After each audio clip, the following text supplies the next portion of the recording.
कृषक संगठन चाषी सत्याग्रह सरकारी मंडी रे गरीब चाषीर धान चोरी करुवा मिलर मान गिरफ करने दाबी जगतसिंहपुर जिलापाल कार्यालय घेराव कले नवनिर्माण कृषक संगठन। चाष बंचाओ चाषी बंचाओ देश बंचाओ मांकड़ षंढर उपद्रव सुरक्षा।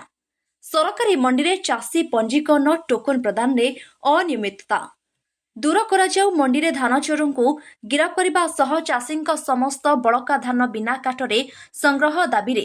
जगतसिंहपुर जिलापाल कार्यालय सम्मुख में चाषी सत्याग्रह चाषी सुरक्षा तथा धान मंडी व्यवस्थीकरण उद्देश्य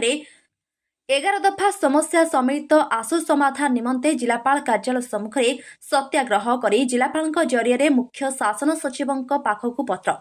नवनिर्माण कृषक संगठन ओडिशा तथा जगतसिंहपुर जिला शाखा विभिन्न रचनात्मक कार्य हाथ को नेबा सहित गणतांत्रिक आलोचना और आंदोलन धारा कृषि कृषक तथा जनसाधारण विविध समस्यार समाधान निमंते सरकार प्रशासन दृष्टि आकर्षण कर आसुछि।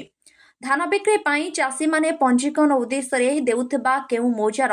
केते जमी पंजीकरण करागला ताहा पंजीकरण प्राप्ति पत्र रे उल्लेख करा जाई चाषी को सुनिश्चित करा जाऊ नवनिर्माण संगठन दाबी रखिछंती।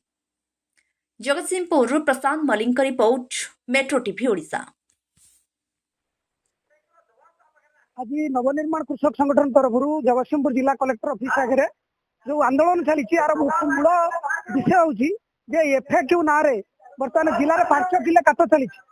सरकार निजे कहते एफएक्यू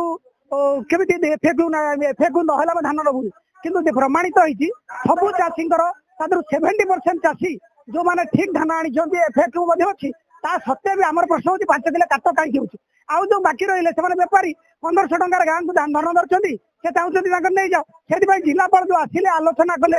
अखा कथा पुणी अच्छी अखा ठीक भाव में जो माने चाषी की नदे सारे कहते अखा खाण लोक डिसेम्बर मसरे माने अखा दे पार जो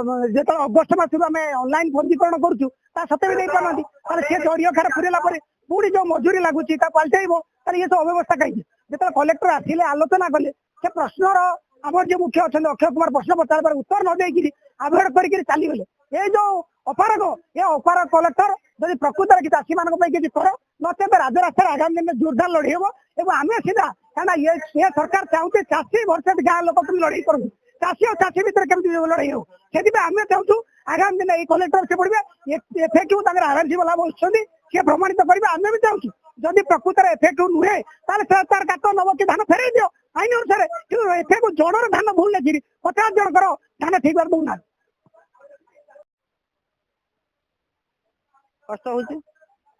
अमल कर बहुत चाषी हैरान हो कष्ट हो जो काट नहीं जाऊँ दुख कर अखा दौना अखा बदे काट नौ जिते कहले कहीं शुणुना आम कौन कर चाष कर वर्ष पुणी भल ठाकुर दया माँ सारा जगन्नाथ दया चाषी मैंने वर्ष आम जिले में जगतसिंह जिले में बहुत भल धान हो पूरा धला धान सी जमी आर वर्ष गला वर्ष आम जमी बन्या बात्या होता धान टे मसीहा होता पानी पेशेगा काटी ए वर्ष काटिया था नुह कि एमाने ए वर्ष भी कहते 5 किलो 4 किलो काटुन चाषी मर कौन कर चाष कहीं कर चाष करने इच्छा ना लोक मैंने चाहूना चाष करने सरकार सरकार जहाँ कहते कार्य करना सरकार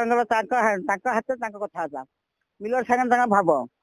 लोक कौन लोक बेले बेले के मिलर कहते चाषी कहते आम कौन कह चाहे तुम धान नहीं जा आम धान नबुनि